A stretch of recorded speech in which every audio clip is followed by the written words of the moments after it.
to about 22. That's the average. And all of them have aspirations of moving forward and becoming a full-time professional racing driver. Some of them already are, and some of them are already earmarked for specific Formula One teams. This has been the breeding ground for Formula One over the years, the mighty Macau Grand Prix. And I've been very privileged to have been part of this for many a year, since 1991, and so too has my dear friend alongside me, Alan Hyde.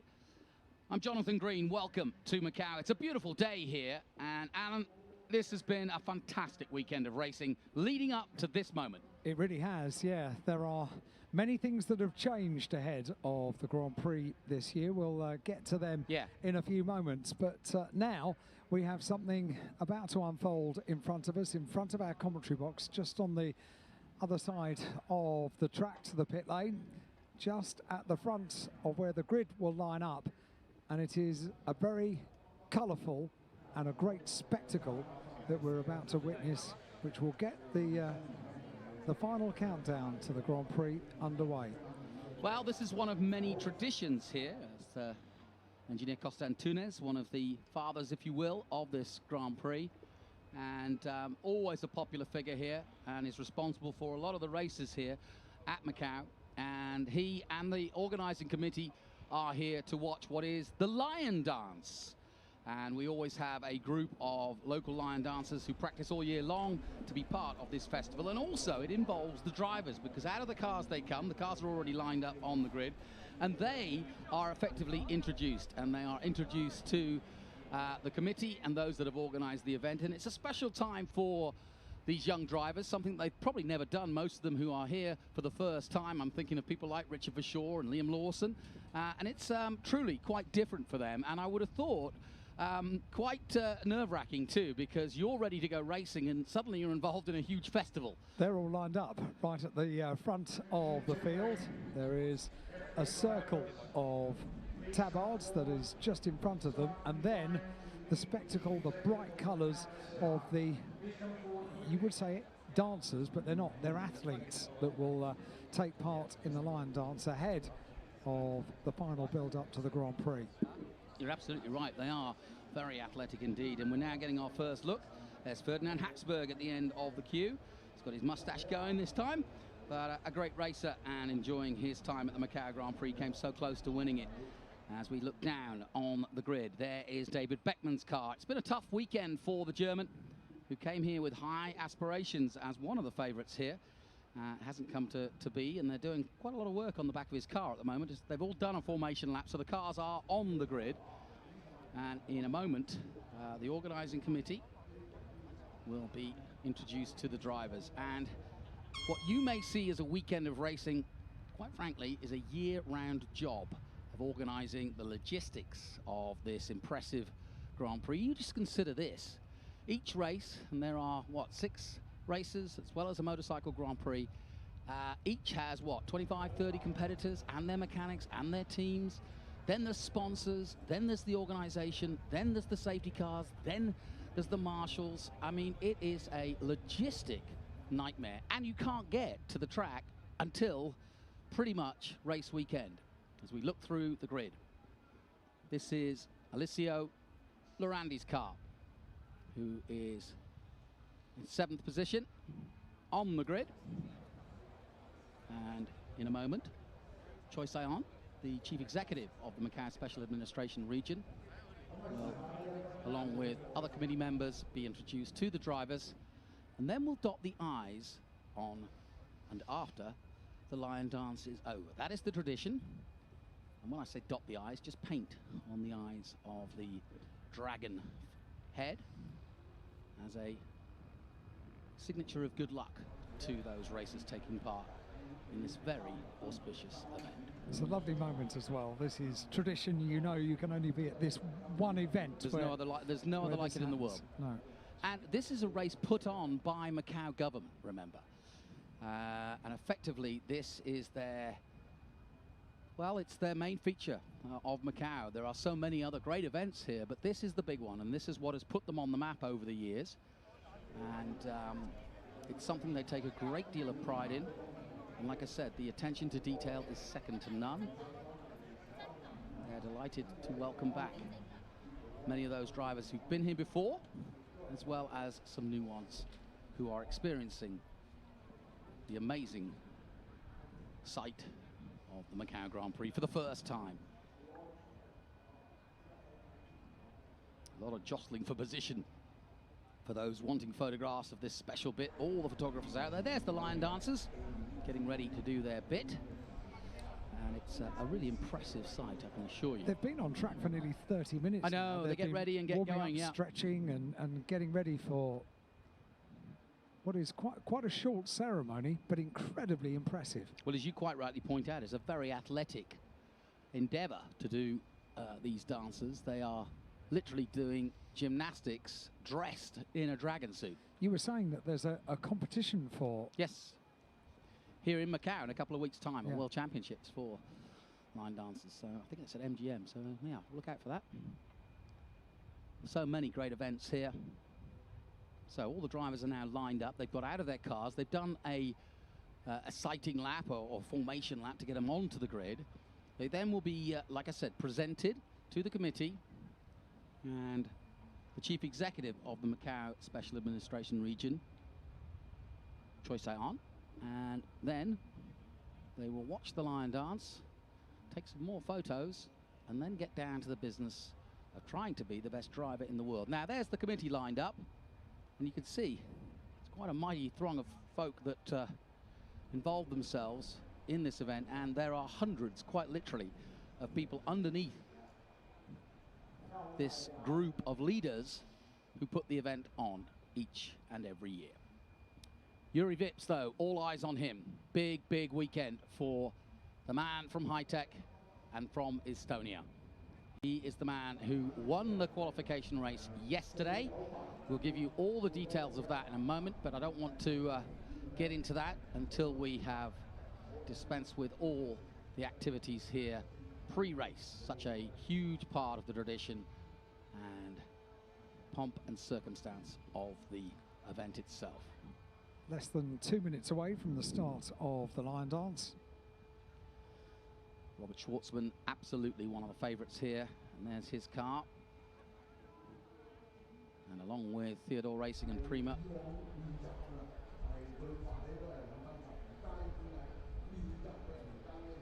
And many of these faces very familiar to me, at least. Especially that man there. Julio Costa Antunes, who's been, in my tenure of over 20 years, one of the leading figures over those years. And it's great to see the dedication, if you will, because many of these civil servants have been giving a lot of their time to the organization and the Sports Bureau. Secretary of Social Affairs and Culture for Macau also here. Next is Tan Chon Wong, and also the president of the Sports Bureau of the Macau Special Administrative Region, and that's Pun Weng Kun.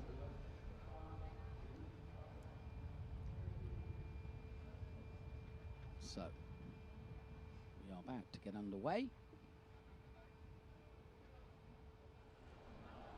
And here is the Chief Executive of the Macau Special Administration Region to, first of all, meet and thank the organising committee, Choi Sai-on.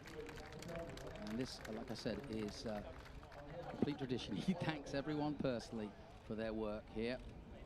And because he, as the leader, means so much to Macau and this special region for this event to have had the amazing 66-year history. And I don't think it's an exaggeration to say that this event alone began Macau's international notoriety around the world. A small Portuguese enclave as it was a very quiet and unassuming part of the world. But gradually it's become known as a huge city, and a city for tourism, a city for this amazing event, and for many others. And this race alone, which is broadcast around the world, has been a big part of that. So each and every one of the drivers now will meet the chief executive Miney.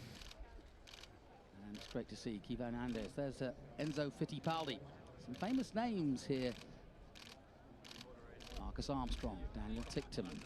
Sophia Florsch gets a special mention for coming back from the chief executive. Delighted to have her back again. And her first real race in the FIA F3 Championship. So, with that done, we now move to the next part of the tradition here, where the chief executive will now take the special paint and pen, and here he goes, and will effectively dot the eyes of the dragon. And with that, and the tongue, why not? And then the final blessing. And that officially opens the 2019 Macau Grand Prix.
As always, a fantastic display in front of the committee to welcome both one and all drivers, fans, the organising committee, the international press, and of course the drivers who've come to take on this world-famous circuit, now in its 66th year.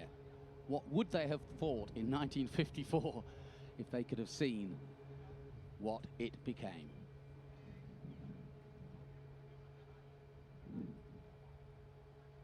And now they will try to clear the grid in quick time, and believe it or not, there's a motor race going to go on in a moment underneath all that. This has got to be one of the hardest circumstances to prepare, and you never know who's going to be out there. Look at these two. I've heard of Flower Power. It's stunning, isn't it, the line dance? Absolutely fantastic. Every year I watch it and I sort of hold my breath. The athleticism that they display down here in the heat, in those hot costumes, wonderful, absolutely wonderful. Yeah, it's really a fascinating display, and one that you won't see anywhere else in the world, I may add. No, you can be in no doubt that you're about to see the Macau Grand Prix. So, we've been talking about this amazing circuit. Let's take a look at it. Well, the first sector is flat out for almost 2 kilometers before it turns hard right, 90 degrees, and then uphill and into the hill section that is known as the Gear Hill. Then downhill again to complete the lap, sector 3 and 4. Flat out again in the purple part you see here through Fisherman's Bend and R Bend, as they are called, 2 very fast fourth gear corners to finish the 6.1 kilometer circuit. It's a real circuit of 2 halves, and that isn't a pun on a football joke. It really is a circuit of 2 halves, because one is flat out and doesn't need a great deal of downforce, but we've got new cars here, and maybe now's the time to talk about that, because as we look down at Robert Schwartzman, you'll notice first and foremost the halo for the first time here at Macau. Now, you'll have seen it in Formula 1, you'll have seen it in Formula 2, but we've never had it here at Macau, because it only came in to this championship, which was moved from GP3 to FIA F3 at the beginning of this season. Here's the champion as we look down on him with plenty of attention, Robert Schwartzman. But Alan, we are seeing that is the most striking and obvious change, but there are many more. Yep, it's the first time these cars have been here. They've got a huge amount of power, they've got a huge amount of speed. They've got these safety devices as well. People worried about the halo. Was it going to detract from an open-wheel racing car? Far from it. They've incorporated the design into the design of Formula 1 cars, Formula 2 cars, and Formula 3 cars as well, to look part of it. And I'm sure in just a few short years' time, we will look at cars pre-halo and say, did they actually race those without that safety device? It's a great intervention, and there are a number of, because we've got these quick cars here this year for the first time, there are a number of other changes that have had to be made to the safety aspects of the circuit as well. We're going from back to front. We started with Enem Ahmed. We're now up to Arjun Maini, who is the young Indian. I say young Indian. He's mature now, but coming back, having raced in sports cars, but thought he'd give it a go again. Has never won the Macau Grand Prix, but it's going to be hard news and hard work from there. And there's Jake Hughes, who'd had a great start to the weekend as we go further up the grid. And Jake Hughes is coming back here for his fourth visit to Macau. Raced to third here before, but is a long way back as we go back to the first of the Carlin cars. There's Trevor Carlin, and here is the first of his drivers, and that's Felipe Drukovic, who had a crash, and that is why he, too, is further down the grid. And there's the man who's won it twice. Doesn't really want to be in the limelight, I don't think, but Daniel Ticktum gets out of the sunshine and relaxes a little. And good-looking fella and a fantastic racing driver. We believe will be racing in F2 this year. In fact, it's not really a secret. Even he will half admit it, though he's not saying too much. Do you recognize this fella? Well, you may not recognize the younger one, but the older one that's getting out the way is, of course, Ralf Schumacher, who won this event in 1995. Well, his son, David Schumacher, is racing this afternoon. What a moment. The fourth Schumacher to race here at Macau, and that's a special accolade, if nothing else. Then a little further up. Haven't spoken much about the second of the Campos drivers this weekend, Alessio. We've hardly featured him, really, have we? No, car 31. It starts on the 13th row, the antepenultimate row of the grid, alongside a very young driver indeed, only in his fourth year of car racing, equipped himself well his first time here at Macau. Oliver Caldwell. He's doing a solid job this weekend. He's only just over 17 years old. Now, I mentioned that many of the Formula 1 teams have already got their eye on some of the drivers. Here's one of them. Max Frutrell has been picked up by the Renault junior team. And Sophia Flörsch already in the car, and gloves off, but gloves going on now. The young German and the only female in the race this year. And she had a big crash last year, but she's come back to see if she can race it. And she's done a good job so far. We'll have some onboard shots from him. Here's another youngster doing it for the first time from New Zealand, Liam Lawson. And he too has been picked up by a Formula 1 team at just 17. He is a Red Bull junior. Andreas Hessner, I should say. 19th position. Number 24. Thumbs up from him, the German. And then the first look at the Prima cars, starting with Frederick Vesti, who came in for the man who was third in the championship, Jahan Daruvula of India, but sadly couldn't make it here, having raced in Sochi to finish off the season. He did not. He had a training incident. Having said that, the runner-up in the championship, Marcus Armstrong, is here. Sadly, Marcus Armstrong set the world alight on Thursday with a 2:08.7, a record lap here, and from there on in, it's gone a little bit backwards, hasn't it? It has, yeah. He's been playing catch-up. Unfortunately, the car He had a crash, and that was Friday, taken care of, and then it's been catch-up ever since then. Same is true of this man, Yuki Tsunoda. He's another man picked out by Honda and Red Bull to represent them, and so all eyes will be on him too.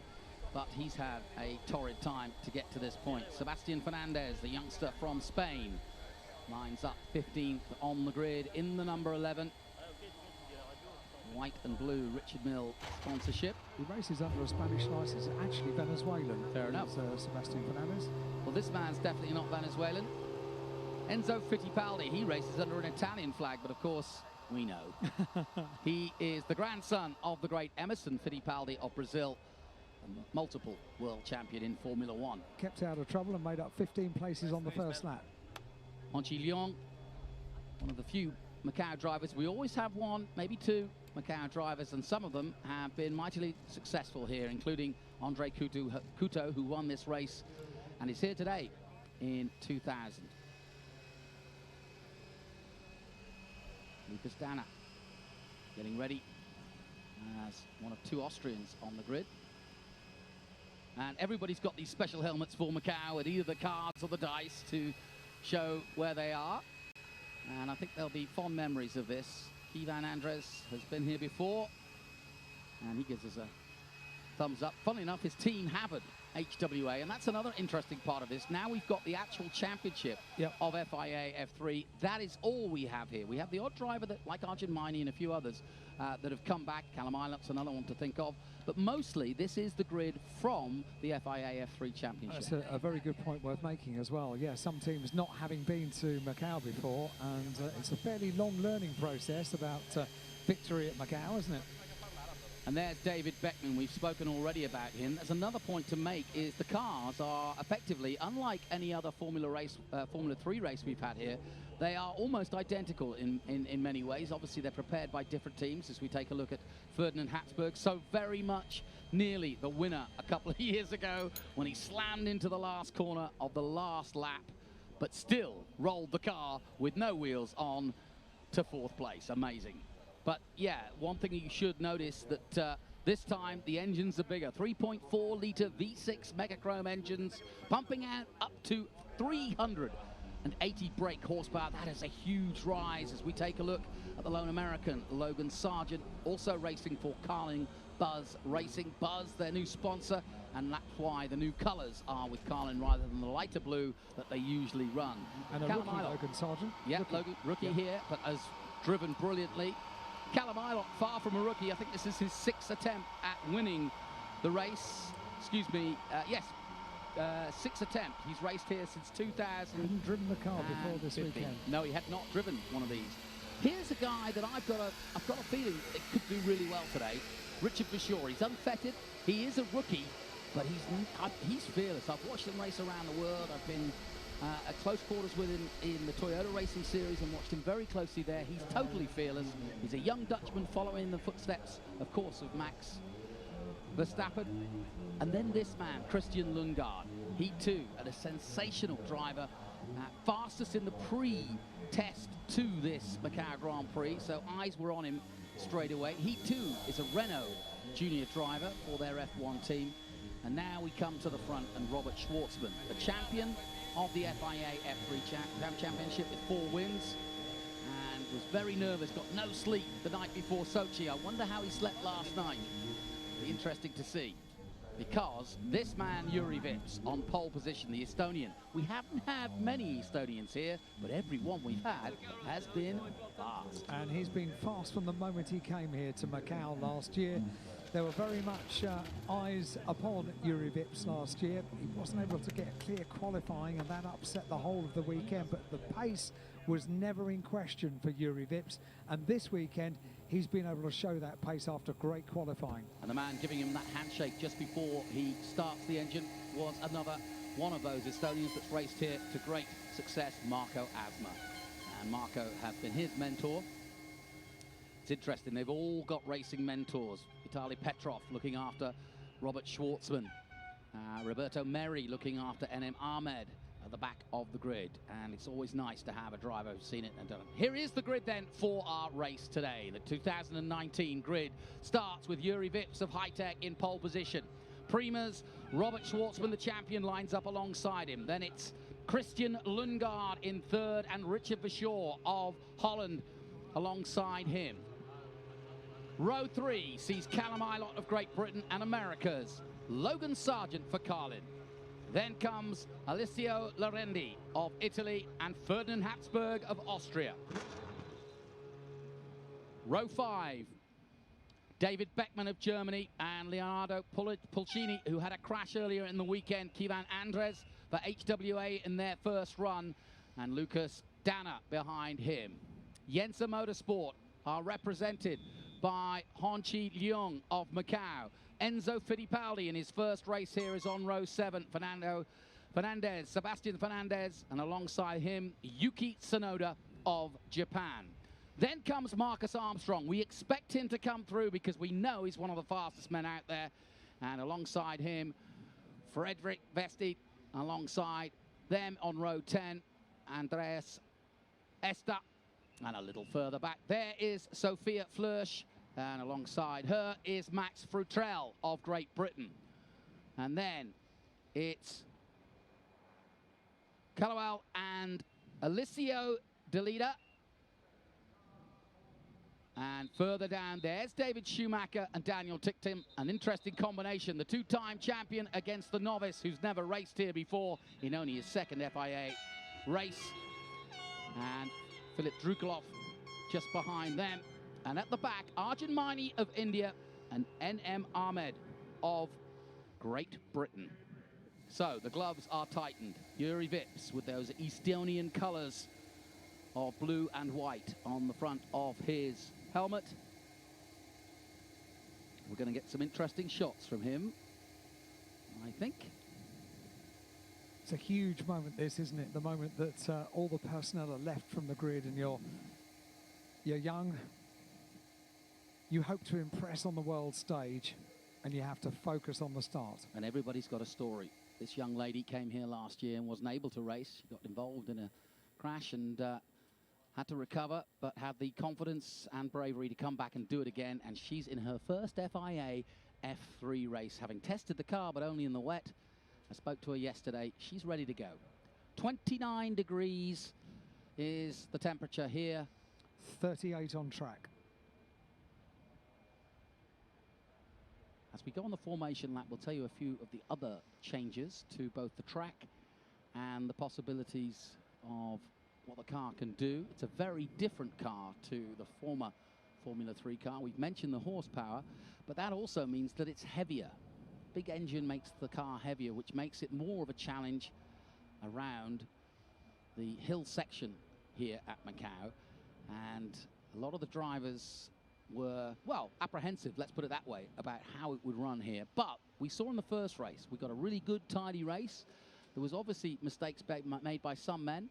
There were crashes, but all in all, we got some great racing out of the first race, which was won by Yuri Vips. Robert Schwartzman was second, and Christian Lundgaard rounding out the podium. There were crashes for the likes of Ticktum and Filip A. Drukovic. Jake Hughes, Arjun Maini, N.M. Ahmed didn't make a full lap of the race in the qualification race. Hence, they start right at the back of the grid. Sophia Flörsch did finish.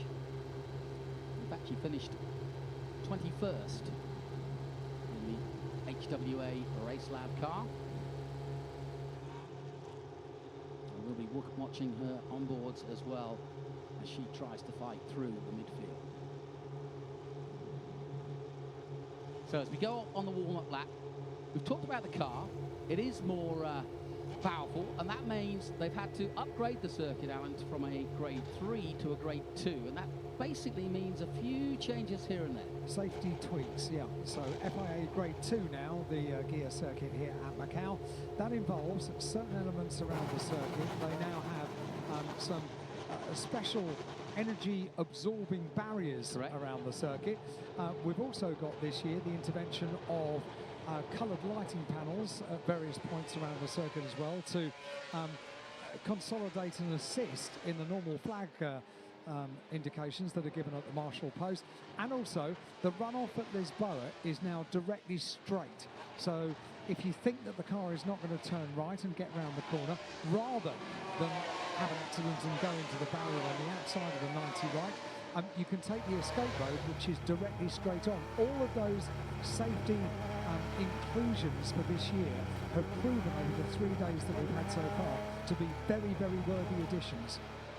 And we're coming down to Lisboa, and you can see a little bit of those changes, a slight change to the inside of the curving. That's been dropped a little and widened a little, so there's a little bit more room to try up the inside, but it's very hard to make a move through there. And then also some barrier changes to San Francisco Hill. They put some of the newer barriers there, which tend to just absorb the impact and stop the car from going back into the track. But, well, it's a very hard track to do all that when you have got literally walls on walls on walls. And that's the challenge of Macau. That's the beauty of it, and that's why we love it so much. And I can assure you the drivers take it as the ultimate challenge. They've been doing simulator runs, they've been watching the videos from years gone by, but now it's time to do it for real. Robert Schwartzman has had an impressive season, very impressive by anybody's standards, and so too have Rennie Rosen and his Prima team from Italy. They were 1, 2, 3 in the title, and this man was 4th in the title, and that tells you everything you need to know. This man wants it, and he wants it bad. He was beaten to 3rd place, which ironically would have given him enough super license points to be available for Formula One if needed. He's already a Red Bull Junior, and now he wants revenge. Last year was his rookie year, Yuri Vips, here at Macau. And before the weekend got underway, some people that know what they're talking about had said to me, I think Yuri Vips, he could win it this year. It was qualifying that didn't go according to plan, and that upsets the whole weekend. This weekend, thus far, it's gone very nicely indeed, thank you very much. Yeah, his pace in qualifying was stunning, quite frankly, and even Robert Schwartzman couldn't hold a candle to him. But Robert Schwartzman, the Russian, is determined to be the next Formula One star from Russia, and he knows that the odds are always tough. And when you're a Ferrari Academy driver, Charles Leclerc was here a few years ago, so too was a guy called Sebastian Vettel. And we know where they are now. They will be racing in Brazil tomorrow or later today. But right now, the focus, including Formula Ones, who are taking the pictures on their YouTube site, I believe, and the website. And you can tune in around the world on Facebook, on the Macau Facebook page, and on the official government Grand Prix page as well. We welcome you from around the world to what I would consider one of the greatest street races in the world, the Macau Grand Prix. This is the 37th running of this historic event. It began in 1983, and those colours were prevalent then, and they are now with Schwartzman. But who is going to win out? Yuri Vips is determined to beat the champion alongside him. The Estonian is ready to take Macau by storm. But these are the youngsters of the future.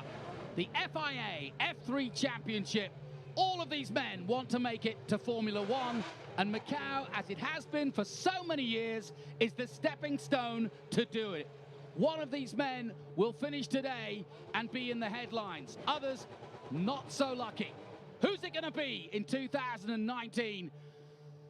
The crowd are on the feet, and the green flag waves at the back. The start's so important in the run to Lisboa here. Up go the revs. Out go the lights. Away we go, and a good start from Yuri Vips. He's up and running already.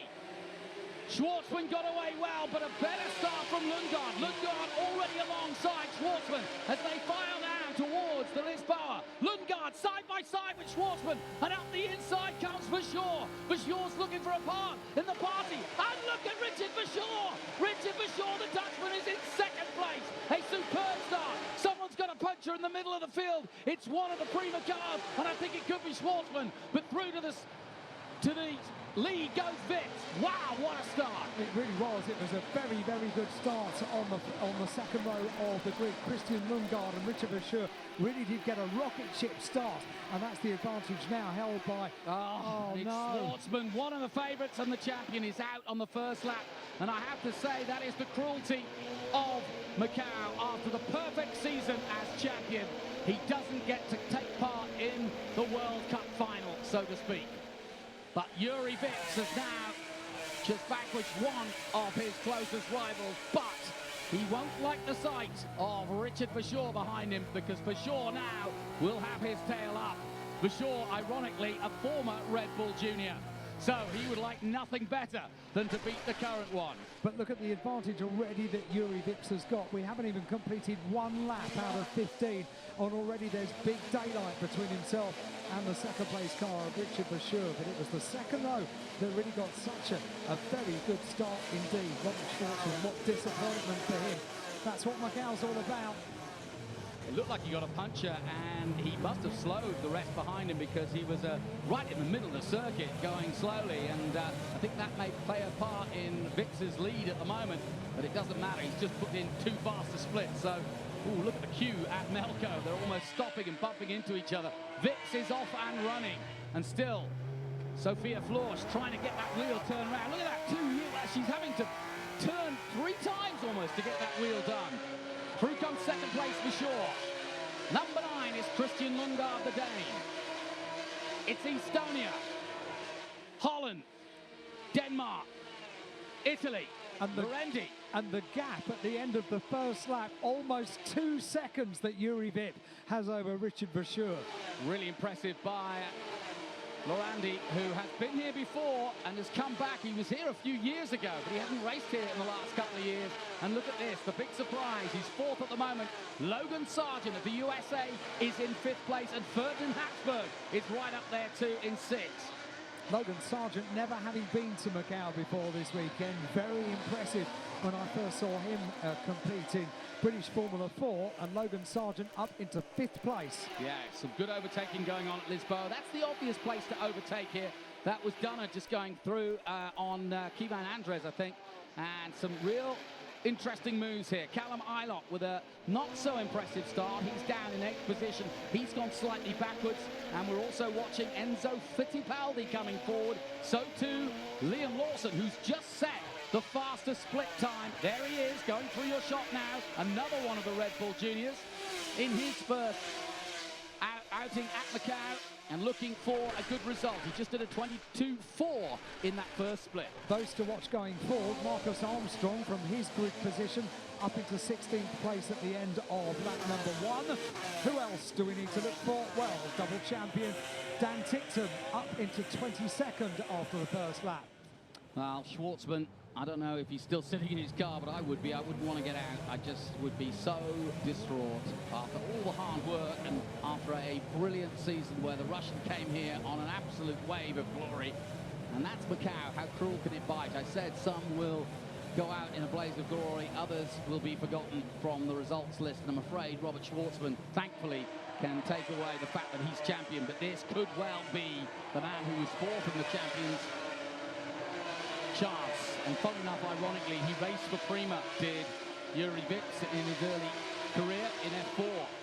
The gap's come down, 1.7 now between first and second. Juri Vitz it is that leads. 2 laps are completed. Vesti going the right way as well. He's in 17th place.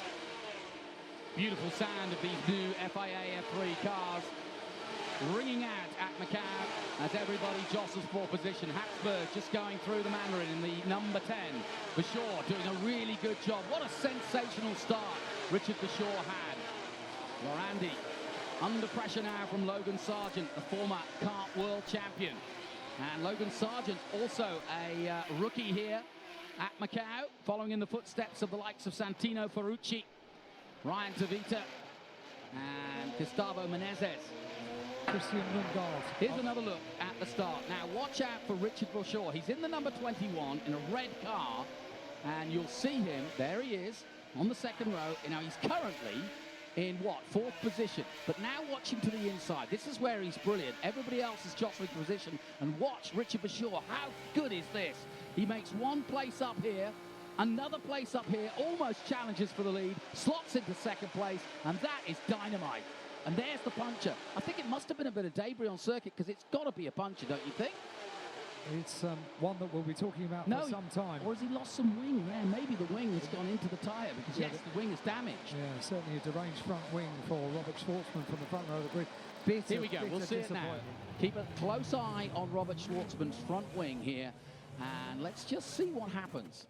He goes into the first corner, and does he touch Vips? We'll soon find out. Oh, it's tantalizingly close, and oh, that's Lundgaard, and Lundgaard clips the front wing. Not by any reason. He had there was just so little room there, but Lundgaard it was that touched Schwartzman's wing. The wing then went into the tyre then burst, and he was left nowhere to go but down to the Lisboa runoff. A total disaster for the champion. So, 2:08.009, that's Vips's best time so far, but to be fair, the top 4 are all running on similar times. So the advantage now held by Vips after he popped in the fastest lap after 3 laps, 2:08.009, the gap 1.8. Sargent popped out and had a look at the Italian, Lorandi, who is trying to hold him off, and he has been now. Alessio Lorandi of Italy. Oh, we've got another crasher, and that is that the campus car? I think that could be Enem Ahmed, and they could bring out a safety car, because they don't think they're going to pull that away. So here comes Sophia Florsch, and everybody slowing down to see that accident there. We'll get a good view of her view up the hill now. Who do you think that is stuck in the barriers? It might have been Porcini. I'm not certain of that. Yeah.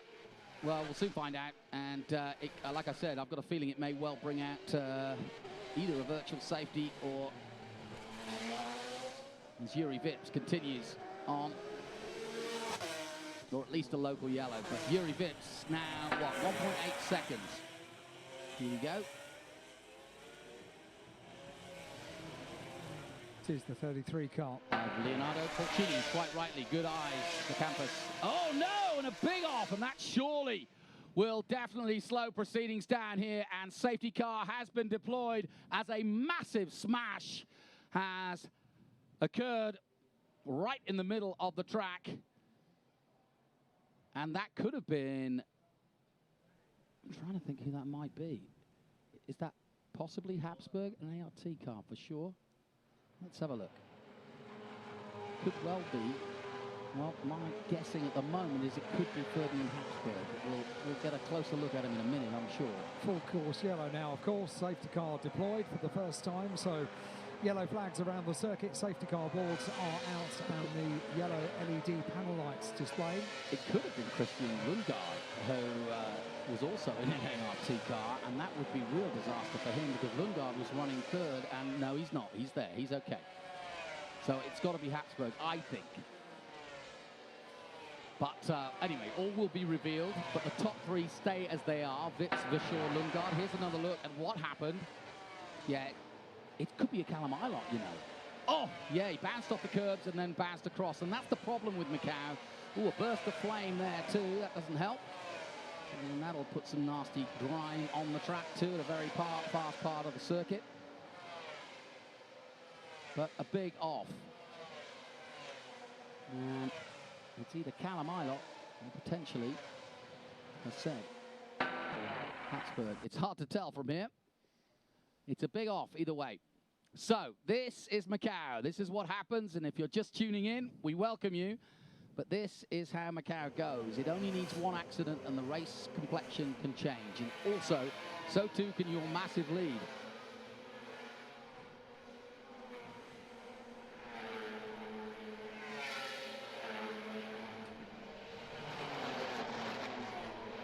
So everybody cools down, and let's just take you through the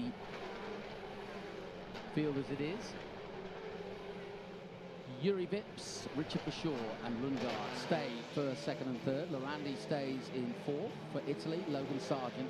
Eilert is in sixth place, so it's not Eilert, I think. It's Habsburg. It is Habsburg. Yep. Beckman, Andres. Well, I'm glad to have seen him hop out as he did. Yeah, it is Habsburg. And what a shame, because he's had a down, an up, yes, and a down and an up weekend, hasn't he? Was hoping for a good race for Ferdinand, who's been pedaling in DTM this year. Let's have a look as we wait for the start of this race to resume effectively. Let's have a look at the start of the race again from Yuri Vips's view.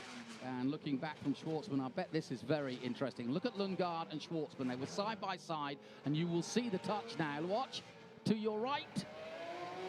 Coming up as they turn in to Mandarin. Just touching behind there, and that was all it took. And this is fantastic. Richard Bashaw taking the advantage. Brilliant there. And he almost had to go up the inside here. He thought about it. And he slots into second place, and that is supreme driving by the Dutchman. Great to see. And, it only takes the tiniest of clips, doesn't it? Yeah, and sadly, Ollie Caldwell's out as well.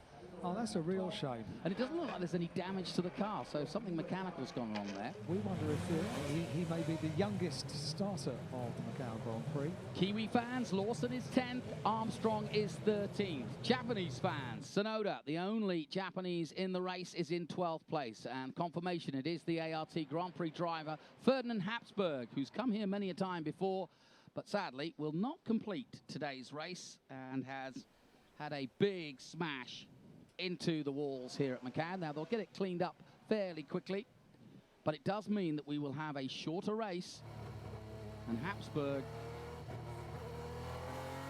had just hit the top speed down the straight, and it is a much faster circuit now with these new cars, but it doesn't seem to be concerning this man. He joked in the press conference, or in a quote I saw him quoted as saying, you know, they were worried about how the faster cars will go, and he said, well, if they're worried about it, they should go slower. Spoken with true confidence. Here's another look at Habsburg's crash. He touched the inside wall there, and that threw him into the outside wall just under Teddy Yip's house. So, yep. And then a little burst of flame from the exhaust as that car crumpled. But it did its safety bit, and out he jumped, and I'm glad to say, let's hope they clear up that as soon as they can. But a real shame, because Habsburg's been a real character at this race. He is one of those guys that absolutely loves coming here. Yeah, I was going to say, he's been building up to this on social media. Yeah. And absolutely loves the event, embraces the event. Disappointing that it finishes in this way. In fact, yesterday he was inviting people to suggest songs that he could add to the playlist to get it pumped up for the race. I love it. Great stuff. Yeah, his fourth visit here and a best finish of fourth, and that was when he was crashed out. So I wonder if he'll come back again. It wouldn't be surprising if Ferdinand Habsburg were to do what Joel Eriksson did this year and come back and try the GT race. He's certainly capable. Look at the fantastic helmet that Yuri Vips is wearing. Or is that Sophia Fleur, excuse me. Yeah, she's got the Macau logo on the top of the helmet to thank Macau for their help in her recovery. And she's also got the dice, the gamble that is Macau. She's looking to do a full season of FIA F3. This, believe it or not, how about this? This is your first race in FIA F3, and it's Macau. She is brave. 12 months later, I think she has equipped herself absolutely supremely this weekend. Very, very good stuff to come back 12 months later. Yeah, she crushed some vertebrae, but mended well and mended quickly, and was determined to be fit enough to come back here, and she's done just what she's done. It's been a long, hard year for her. Look at Habsburg leaning out the front. He's waving to his mates. He's trying to help the driver. Good old Ferdinand. I've never seen royalty in the back of the truck like that.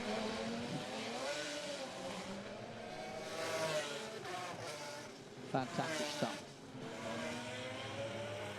Now, this restart is going to be oh so important. Yuri Vips was one of the first people to say that he was delighted with getting the pole, but he wasn't sure how good a thing that was, because he's seen in previous Macau Grand Prix that having the pole position is not always the big advantage that you might think it is, because with the run towards the first corner, you're almost a sitting duck for everybody else to slipstream past you. So he was a little bit apprehensive after taking the pole and knew that he had to make a cracking start, and he's going to have to do so at the restart of this one. Richard Bashaw has already proven that he's capable. Richard Bashaw has certainly got a, not point to prove, but he isn't as well known as some of the more experienced drivers. Remember, this is his first run at Macau. And it's going to be interesting to see how he gets on. That was very clever off the line as well by Bashaw. Very smart driving indeed. Well, he was 13th in the overall championship at the end of this season.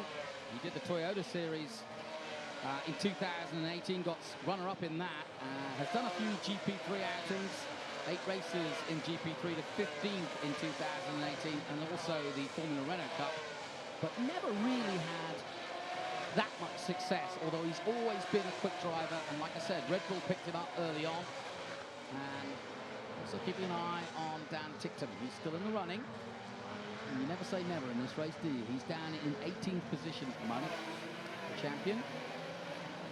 Armstrong up into 13th place. Vesti going with him. He's up into 14th place. 6 laps completed now behind the safety car. Now they've cleared the car from the circuit. They need to do potentially a little bit of clearing up down there before hopefully we can get things back underway. What happened to Jake Hughes? I'm surprised to see him down in 21st place. He was the fastest man after the first practice on Thursday, or one of them. It was, yeah, he was top of the times in Q1. We had 2 qualifying sessions and then the qualification race. He topped the times on Friday and on Thursday, I beg your pardon, and then into Friday, things turned around a little bit.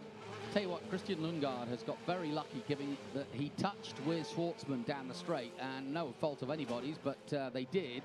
And obviously Schwartzman, as we know, has come off worse, but I can't see any damage to the Dane's car, and that bodes well, because he'll need a full equipment run if he's going to have a run at this Macau Grand Prix for sure. Proof that a rear wheel against a front wing, the rear wheel kind of wins. It's one of the things I mentioned to you in the first time we talked about these new cars, was how kind of spiky those wings are, and I was worried that, you know, debris could come into effect effectively on the track if you lost a front wing or lost one in the middle of the track. Going over one would easily cause a puncture. I hadn't thought about it the other way, which is you could get a puncture into your own car. They are hugely impressive cars when you get up close and you see the engineering that goes into the So here we go. We are going to have an 8-lap sprint. The safety car will be coming in. Yuri Vips warming the tyres and will control this race. Richard Bashaw intimidating in the 21 behind him. It's going to be make or break on this restart, and Yuri knows it. He now controls the field, slows them all down. The safety car is long gone or up the road now. Vips will get up to speed, and Lundgaard and around him. And everybody looking for that restart. They come down past Fisherman's and down towards the last corner. Vips leads the way. It is a green flag. We're racing again at Macau in the 66th running of the Macau Grand Prix and the 37th running of this famous F3 race. A beautiful restart. Richard Bashaw getting ever closer as we look from Vips's view. Look how close he is as they go through Mandarin. There's a chance here for Bashaw. He comes alongside and past. And that's great racing. Bashaw getting alongside Yuri Vips and taking the lead of the Macau Grand Prix. Wonderful stuff. And that was brave, double Dutch bravery. Excellent racing. Around the outside on the run down towards Lisboa, make the most of the restart. And this is the first time in a race this week that Yuri Vips isn't just looking back in his mirrors, he's looking forward, because we have a new race leader. Well, the contrast between Lundgaard's start and what Vachon was able to do. He crept right behind him, and then at Mandarin was just brilliant. And as they popped out of Mandarin, he was right alongside, and fantastic stuff. Just have to remind yourself how many times Richard Vachon has been here to Macau, don't you? 0. Unbelievable. That was incredibly confident going into Lisboa, and confident that he could make the manoeuvre and then have enough space to turn in. It's funny, you know, I was reading on the F3 site, they all get a chance to get asked the same questions, and they all build their own perfect circuit. So Richard Vachon was said, well, what kind of circuit would you build? And he said, I'd build one in Utrecht, around the streets of my home circuit, the hometown. Let's have a look at it again. It was brilliant. On the outside, Phipps has to jink a little to the right-hand side to give him room. And enough room he had to break and neatly go through the corner as well. That was textbop. It was neat. It was neat through the right-hander at Lisboa. Absolutely. Beautiful. Richard Vachon of the Netherlands and MP Motorsport lead the way. Yuri Vips right with him and hasn't lost any pace by any means. This isn't over. Far from over. And Christian Lundgaard has lost ground. He's 1.4 seconds behind them as we go on board with Yuri Vips. Look at the speed here. We take it to a new level here at Macau. Through Mandarin, 270. Just clicking up to 270 now. And very close indeed. Is Vips going to play the compliment back? Not this time. And settles for second place and will now start the harrying of the Dutchman. Yuri Vips knows that the man in front of him is a rookie. So he will try to put pressure on him, try to force him into an error. And as the tyres start to fall apart a little bit, or at least not give the same grip, Sophia Florsch is out of the race, and that is a weird place to be because she is parked just before Mandarin. It's actually the starting grid for the old Grand Prix. Yeah. And she is pulled to a stop, effectively at the exit of turn, at the exit of turn 1, I suppose, a long way from the exit. Meanwhile, the battle goes on. She's off the race line. She won't be a factor, I don't think. They might put out a local yellow there, but I don't think it's going to affect anything. So race leader Richard Vachon comes through. That's the stricken number 18 car of Sophia Florsch, trying to reboot the system, I think. Well, if you remember, she got stuck at Melco. And couldn't get it restarted there in practice, and just one of the anomalies. And when you don't know the car, that's going to happen. Had a battery problem. That's why the car wouldn't That's what it was. Yeah, maybe it's happened again.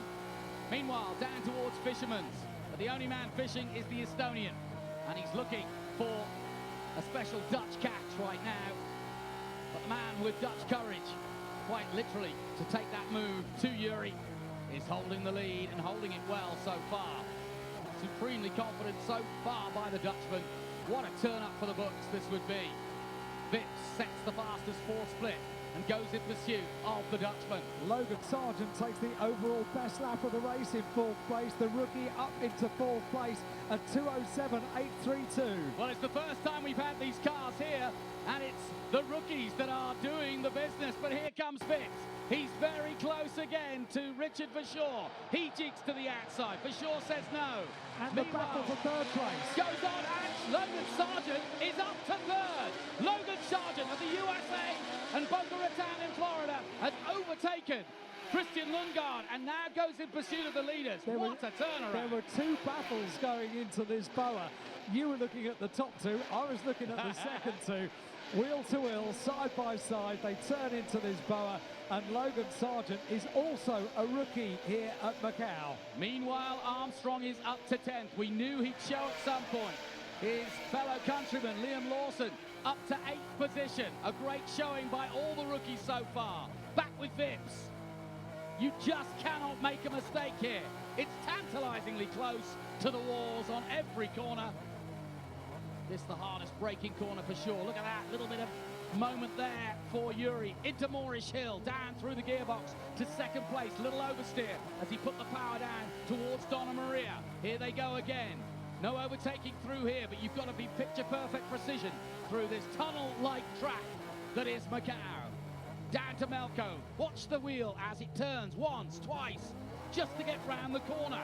Unbelievable gymnastics at 100 miles an hour. He's got a very neat way of getting around the Melco hairpin, actually, watching his hands on the wheel. Yeah, everybody's got a different design. Yeah, they all have a different technique, and Yuri Vips, very, very neat indeed.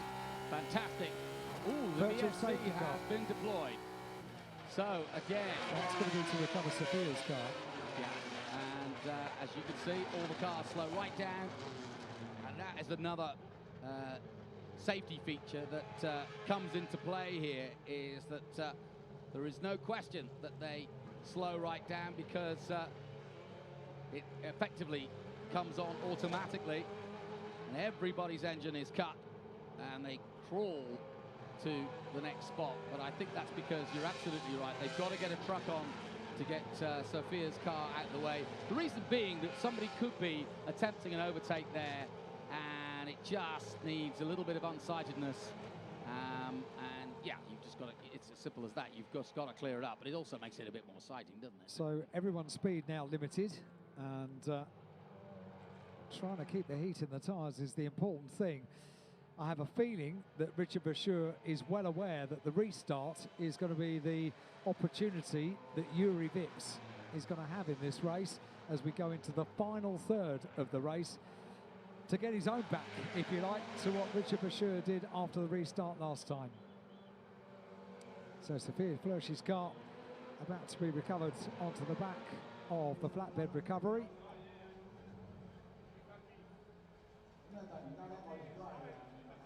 Tense on circuit, tense around the circuit, tense in pit lane as well. There's a huge amount at stake here, and Richard Bashir so far has impressed greatly on a debut at Macau. Yeah, no question about it. And I read his stats earlier, like I said, and you know, he's been in all the right championships, and coming through, he was picked out by Red Bull. And he just, you know, I mean, 13th in the championship. He's not the guy you'd pick to go to Macau and change the world. But that's what the beauty of Macau is. I was reading a great article in Talk Motorsport this morning about how it's not necessarily the winners that go on to Formula One. It's the guys on the podium. We've had some great winners at Macau, but not all of them go on to Formula One. They don't always look to the winners. Sometimes it's the guys that are in that top 5 as well. And Hamilton didn't win here, Rosberg didn't win here, Coulthard did, Schumacher did, Ralph, who's here, did. They all went on. Sophia Flörsch, although the car is being recovered, can be extremely proud of the job done this weekend. To compete at Macau 12 months after her accident, the virtual safety car period is coming to an end because the car is recovered. Sophia with fans all over the world. Well, I'm going to keep a watchful eye on Logan Sargent now, a former kart champion, and you've got to think this is just a massive kart circuit, really, isn't it? So here we go, battle resumes as the power picks back up again. Oh, and a moment there for Bashir. But there's no way through. There's no way through, but a mistake is a mistake, and Yuri Vips knows when to pounce. He won't be able to do anything through here. Now, what can Logan Sargent do in 3rd place, I wonder? Let's see how close he is. He didn't get a good restart, but there he is. But he should be able to close down that gap as he comes down the hill now towards Melco, and he does just that. But Vips looking very, very strong here as they head down towards Fisherman's one more time. It's the 21 from the Netherlands, Richard Bashir, who leads. A little bit of tyre issue maybe, and this is where the experience of Vips may show in the car, is that he's trying to get the tyres back up to temperature. That's what Sargent's doing too. Bashir, meanwhile, is just trying to hold on to that lead, and he's doing a good job of it. Across the line they go. They put 11 laps in the book, 4 laps to go in this 2019 Suncity Group Formula 3 Macau Grand Prix, led by Richard Bashir. Yuri Vips in his wheel tracks. And he is in his wheel tracks too, but not as close as Bashir was when he did his overtake. Bashir, quite rightly, jinxed to the inside, trying to shake him, but it's not an easy thing to do, and here comes Vips. He's going to come alongside him, but Bashir will brake as late as he dared and almost takes Vips out of the race, because Vips almost missed his breaking point, and that was a big moment for Yuri Vips. Meanwhile, through goes the 14 of David Beckman, who's finally showing what he needs to. Vips tried to mirror the manoeuvre that Bashir had done on him, and it didn't quite go the same way. So Vips, in second place, still looking at the back of Bashir's car. And here's a battle I'm looking forward to, Lawson versus Armstrong. They battle each other in the Toyota Racing Series, and they're together on track again in 8th and 9th as we look back from Yuri Vips. And he has, of course, now DRS is enabled. So first time we've seen that come up on screen, DRS enabled. And with the reason we haven't spoken too much about it, because it hasn't been enabled. And also, all you have to tell yourself is it's exactly the same as Formula One. You have to be within a second, and there is one zone. It's after the Mandarin. No surprise, down towards the Lisboa corner. But that could mean a bit of toing and froing on the final laps. And that means that Richard Bashir has got to make hay on this lap, because if he is not close enough, and that's why Logan Sargent in 3rd place, and you can see all over the back of Yuri Vips as they head down the hill again. It's going to add an extra element to this, the detection zone just before Mandarin. Very few people have used it, and I think the reason for that is that it's such a quick corner and a very hard braking corner that how fast you want to go down the main straight to get that lead, you could easily miss your braking point. It's enabled after Mandarin, so detection zone just before. Well, no one's got it right now. And the DRS gets enabled just after the corner. So Richard Bashir it is that leads. 1.1, and that is significant. It's got to be less than a second to deploy. 12 laps are in the book now in this 2019 Suncity Group Formula 3 Sargent does deploy. Sargent does deploy. Here's DRS in 3rd place. How much has it helped him? A great deal by the looks of things. 3rd place Sargent. He's come from nowhere in many ways. He's been there or thereabouts, but he's not been in the top 3 throughout the race weekend. But now he is, just at the right time. He has been quick all weekend, and it's incredible when these rookies come here and they master the circuit so quickly. Of course, they can do simulations before they get here. There are so many great simulations that they can do, so much work they can do, but there is no way that you get any idea of just what Macau is like until your seat is in the car and you're out on the tarmac of the roads of Macau. I have to say, that was a brilliant lap from Richard Bashir, because he just kept the gap to over 1 second, 1.185 to be exact, and that was enough to make sure that no DRS was used on him. Can't be the same for Logan Sargent. He got himself within a second of Yuri Vips, and that's allowed him to get ever closer. A lock up there from Bashir. And Yuri Vips, an overall best in during the race in the 2nd sector in his pursuit of Bashir. 37.602 in sector 2. They're about to complete sector 3. Give you an idea of just how much he's closing. It goes purple once again, so Yuri Vips, 2 consecutive, in the mountain section, 2 consecutive purples in his pursuit of the leader. And he's desperate to get within 1 second of Bashir as they come to the last corner. We'll be able to check the times. It was 1.185, but a brilliant lap by Vips, and you can see he's working the steering wheel. Here they come across the line. Bashir does a 207.3, a 206.8. The gap is 0.7. DRS will come into play now for Yuri Vips. Bashir did everything right, but there was only so much he could do. Here we go, down towards Mandarin. Just because he gets DRS does not mean he's going to overtake the Dutchman. He deploys it now. He's going to suck the air and get as close as he can to Richard Bashir, who's slightly a sitting duck here, but holds on to the lead. You've got to brake all the same. And that was what we were saying about DRS. Great habit, but you've still got to get around the corner.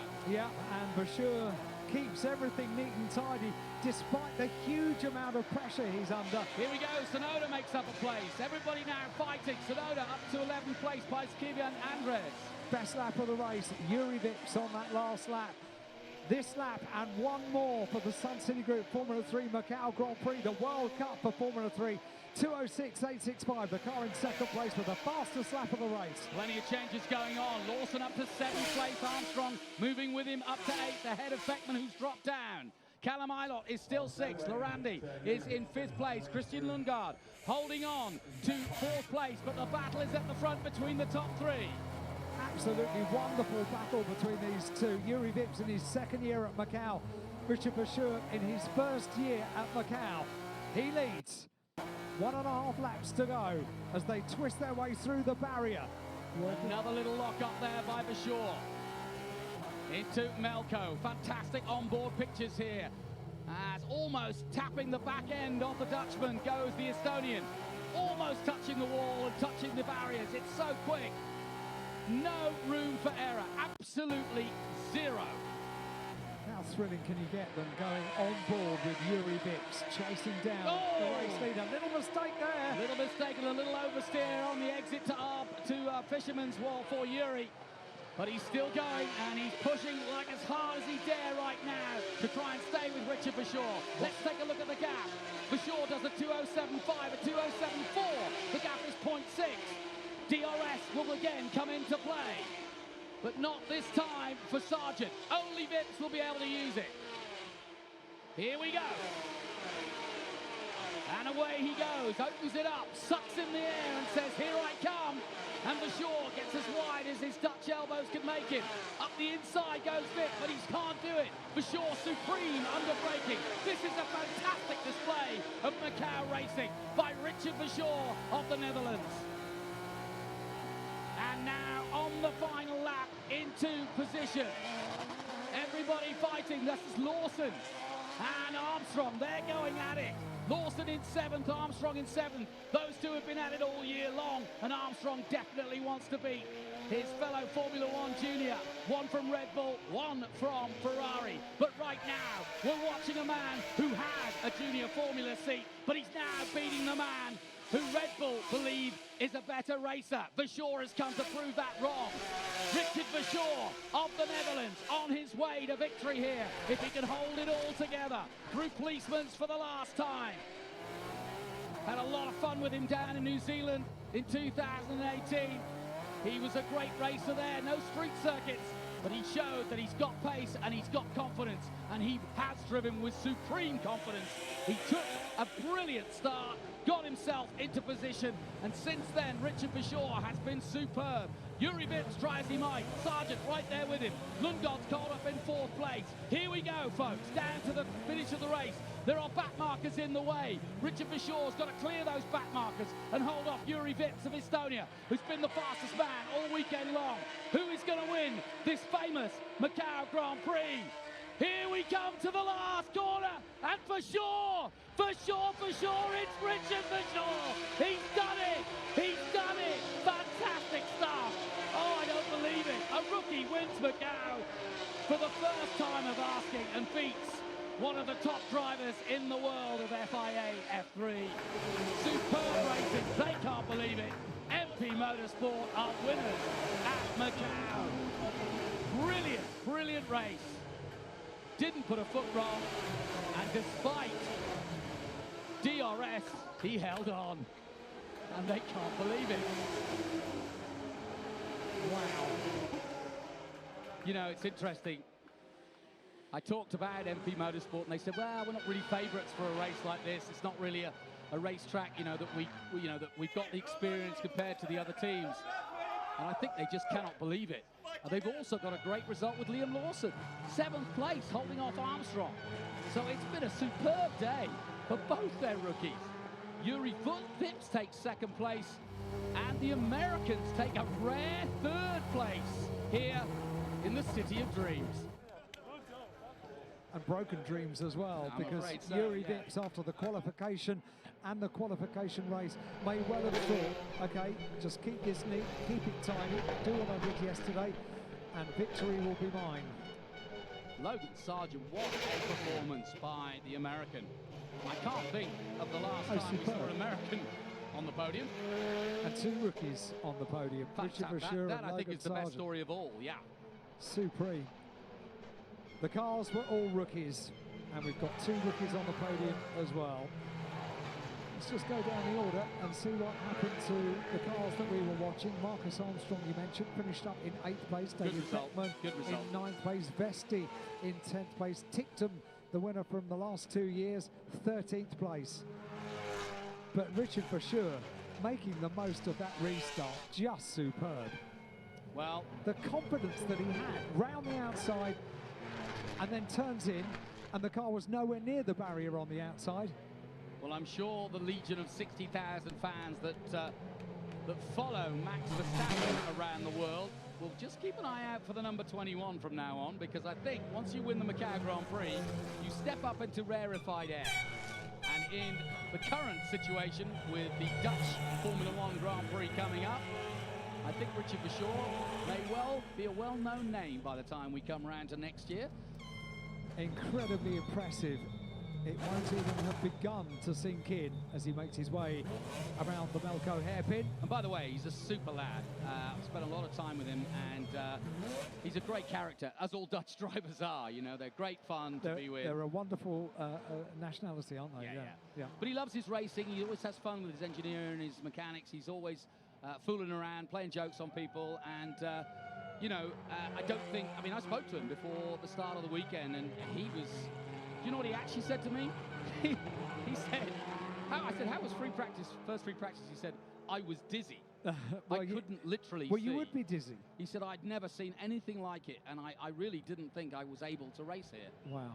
And so, how things can change in a matter of days. Let alone race. He's dizzy now, he's dizzy with elation. That was an unexpected win, but that's Macau for you. It really is.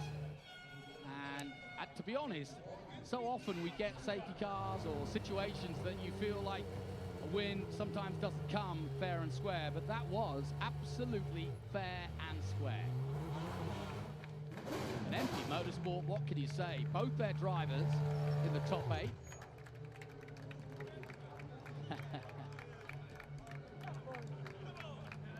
And the Dutch courage continues.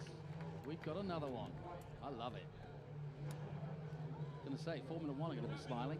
They took the coverage, and now they've got another Dutchman to cheer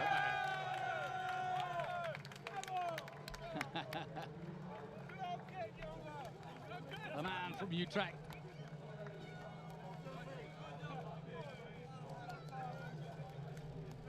Actually, he was born in Benschop in the Netherlands, but his hometown is Utrecht.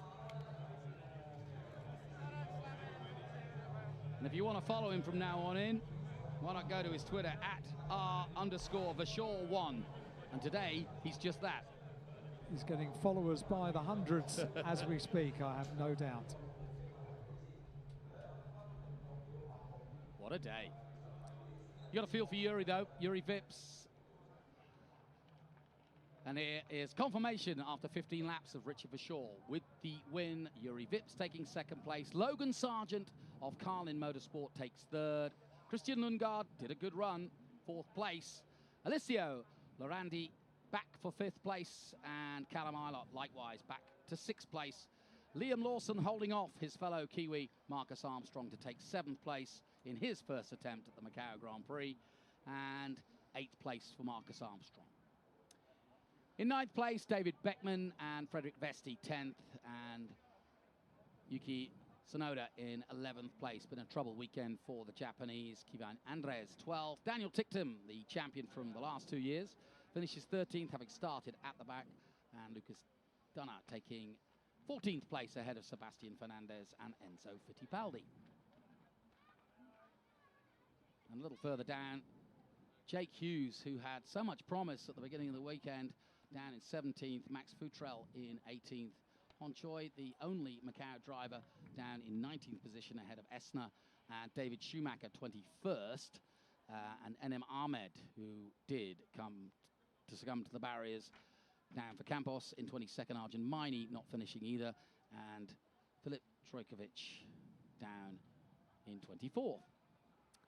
So, as we take a look at those that didn't finish as well, and it's always a sad situation to see a champion like Robert Schwartzman not make it through. To even the end of lap one. Very disappointing. What a shame. So here's the highlights of the Macau Grand Prix for 2019. All smiles and all waves and thumbs up at the start, as it always is. The sun was shining. A little prayer for all taking part. Last minute words of encouragement. Yuri Vips was off and running, but here's where the drama started. Lundgaard got away well, better than Schwartzman, and caused Schwartzman a puncture. and into the first corner. Everybody smoothly flew, but except Schwartzman, who was out the wing, puncturing his hopes and his car. Then at the front, it was all Vips. And Ahmed hitting the barrier hard at Lisboa, another casualty to the famous corner. Then an even bigger, less fun to be in crash for Ferdinand Habsburg. And then came the ultimate. Richard Verschoor out-braking Yuri Vips into the first corner. And it hadn't been done all weekend against Vips. But look how he did it. Sailed past, ran the outside in a very brave maneuver. That was great racing. No DRS involved. Remember that, folks. It hadn't been enabled. That was fair and square. Vips had a chance to come back at him. And he too didn't use DRS because it hadn't been enabled at that point either. And then Sargent ran the outside into third place over Lundgaard. And from there on in, Richard Verschoor was the target. One former Red Bull man against the current one. And Richard Verschoor was able to hold on. A brilliant win for the youngster from the Netherlands, and one he will never forget, nor will his family and friends. Certainly, MP Motorsport will never forget that moment. What a day for the young rookie. Another name and another star is born at Macau.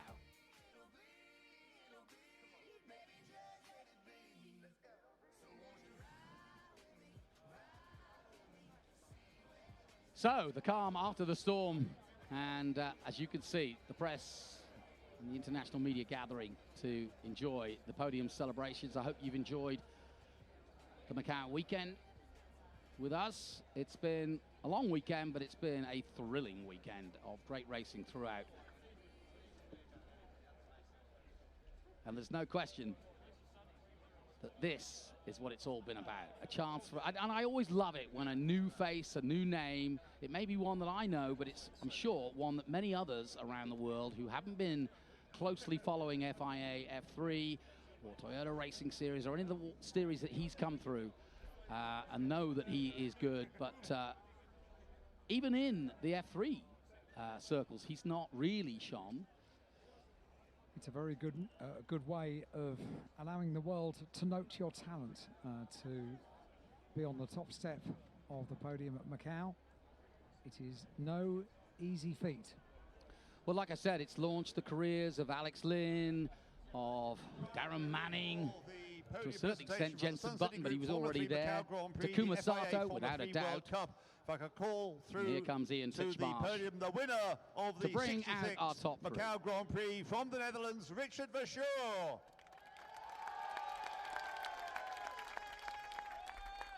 First runner-up, Yuri Vips. And the second runner-up from the USA, Logan Sargent. And could I also please ask Mr. Nicolas Pipe, the representative of MP Motorsport, to join the podium. And now, the national anthem of the winning driver.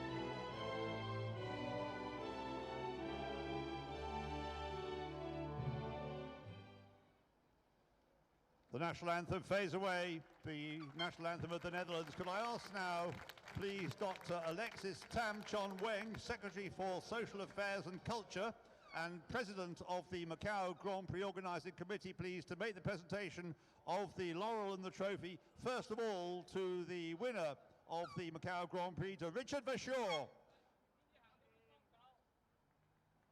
On his first appearance, of course, in a race at Macau. Tremendous performance. The splendid Macau Grand Prix trophies, one goes there to Richard Verschoor. Now to present the trophy, Dr. Alexis Tam Chon Weng, to the First runner-up, second place finisher, Yuri Vips from Estonia.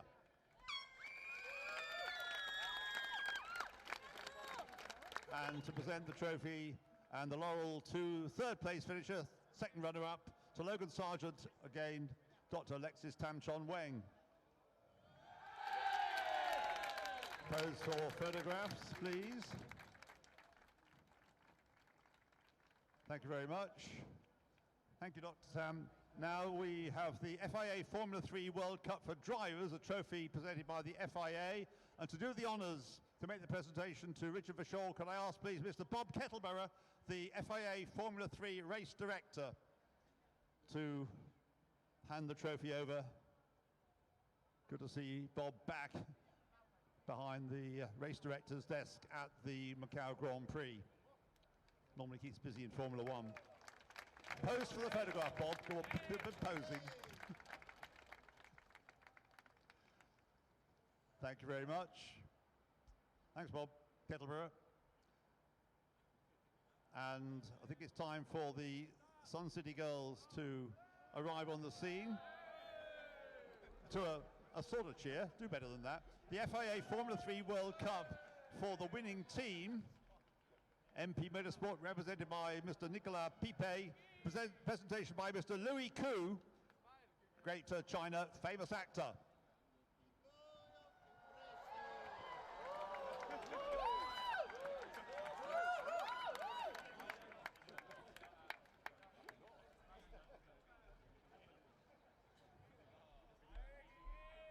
To present gone to the winning team, MP Motorsport. Pose for photographs. Now, if I could ask Louis Koo to leave the podium, I think a little bit more closing up for the photograph, guys, before you start spraying the champagne. Can you all get together on the top of the podium? The photographers like that.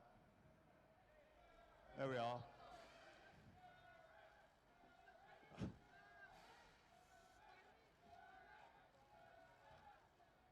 And now we need some champagne, please, to be brought on for the drivers. This is what they really wanted. They've earned it. And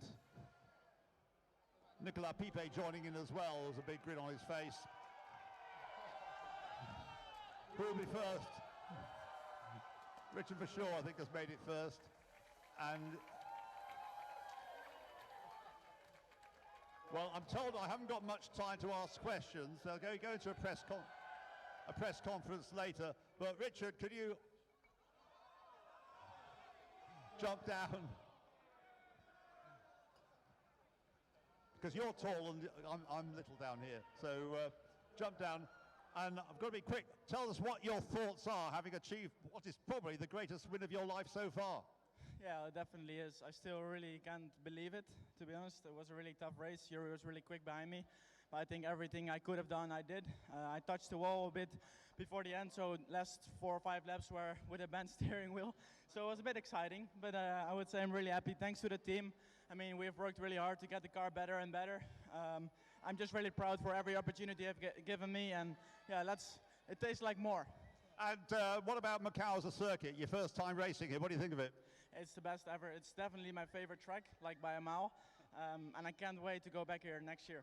Well, it's great to see you. Well done, looking so happy. Well done, Richard Verscholl. Now, Yuri, there is another one who's lost the lead after a safety car at Macau. It's happened to others before you, and I suppose it's disappointing to say the least.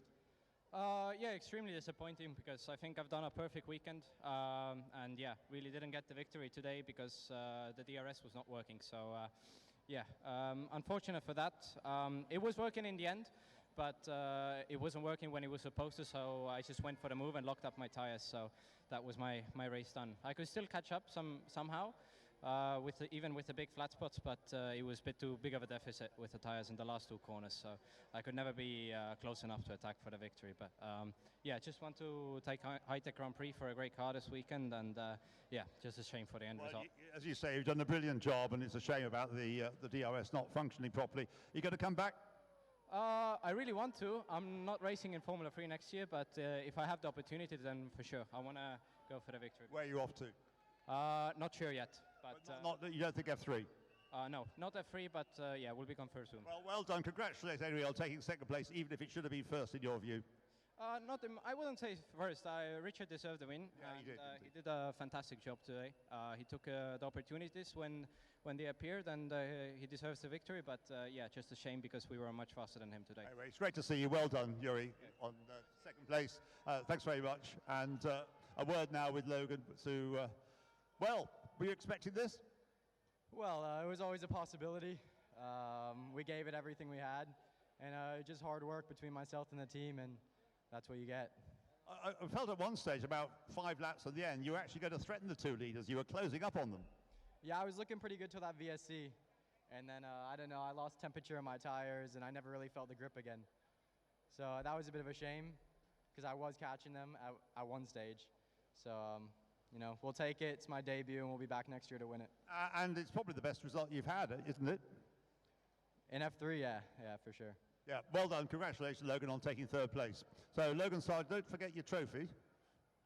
Well done, Richard. A final word from you. You'll be back, I'm sure. I will be. You've got to make it 3 in a row, of course, which is what Dan was trying to do this year. So you've got 2 more attempts to win. Yeah, but besides the winning feeling, of course, it's the best in the world, but driving on this track and racing with other people is amazing. This is a case of Jos Verstappen, look out. Here comes another quick Dutchman. Exactly.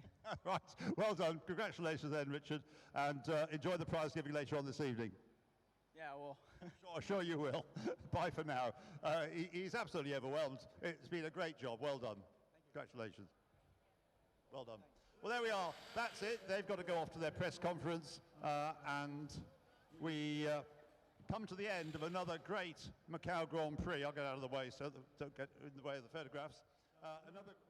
So then, that completes our podium ceremonies, and congratulations to the number 21, Richard Verschoor, a day he will never forget. A wonderful moment for MP Motorsport, and there's no question about it. Remember the name, Richard Verschoor of the Netherlands, the 2019 Macau Grand Prix winner. We'll see you next year.